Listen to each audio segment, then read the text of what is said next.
I'm asking you to stop. Please don't come close to me. Sir, I'm asking you to stop recording me. Please don't come close to me. Please take your phone off. Please don't come close to me. I'm taking a picture and calling the cops. Please call the cops. Please call the cops. I'm going to tell them there's an African-American man threatening my life. Please tell them whatever you like. There is an African-American man. I'm in Central Park. He is recording me and threatening myself and my dog.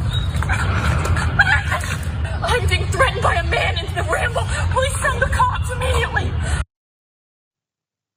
That black man could have been killed. Let's put up a picture of the Karen in question that made national headlines.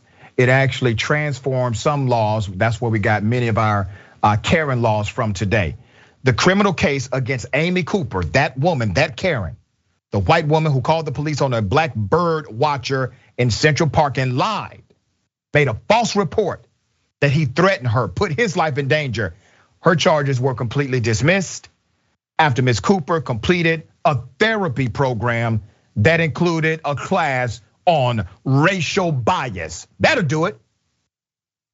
Let's also remind you of SoHo Karen. Go to SoHo Karen.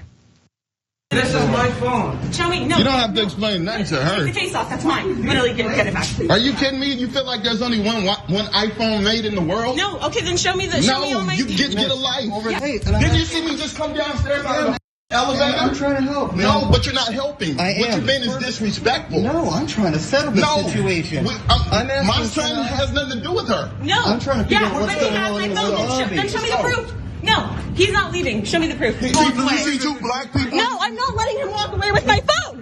Wait. Better get on somewhere. No, please get my phone back. I cannot not have my phone. Listen, get your phone. Let's put up a picture. She physically assaulted them. She illegally detained them, would not allow the young man to leave. She did all of this. Her name, Miya Ponsetto. She has now struck a plea deal that will allow her to avoid jail time as long as she can live as a law-abiding citizen for the next 2 years. Under the agreement detailed during a virtual hearing in Manhattan Supreme Court, the 23-year-old would cop to the top count against her, unlawful imprisonment as a hate crime. She'd then be required to live as a law-abiding citizen for the next 2 years, continue with her therapy and abide by the terms of her probation in California, where she lives. That's according to the assistant DA, all right? Now, according to TMZ, Ponsetto was arrested and charged with a DUI, resisting arrest, obstruction, or delaying a peace officer or EMT.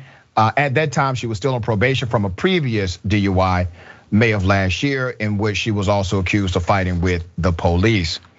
Now, how many times have we heard prosecutors say things like, we are going to make an example out of this person to send a message to everybody else that this will not be tolerated in our community? Typically, when they say that, the person they're talking about is black or brown. I've heard prosecutors say this for decades. And people have applauded when prosecutors said, we will not allow things like this to ever happen in our city. We will make an example out of every, and then they name the demographic. They name the person associated with the crime.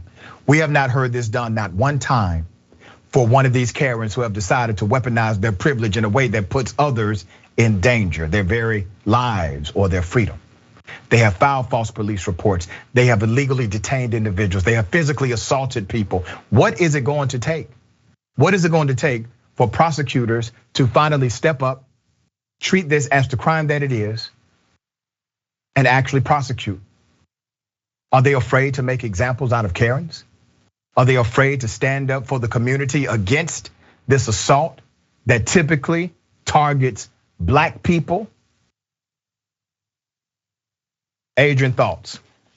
Well, you know what? It's like, it seemed cute and nice and performative when these laws were passed and this thought that we're gonna hold Karens accountable for essentially their hate crimes. But the fact is, if they're not actually prosecuted under those crimes, what's the point of it? And the only kind of credit I can give to prosecutors is, proceeding with the case that you can win. And the fact is that if they did proceed with the case and they say, hey, the jury's not going to end up giving a conviction, then it does speak to the community. Why won't the community convict these people for doing what they're doing? doing, but then we also end back at anti-blackness. So it almost feels like the cycle continues to repeat itself until something happens and gets right, because the reality is that it's people like you and me who continue to suffer and face this everyday racism, and then just are gaslit and lied to with the thought that we might be entitled to some semblance of justice. Very well said.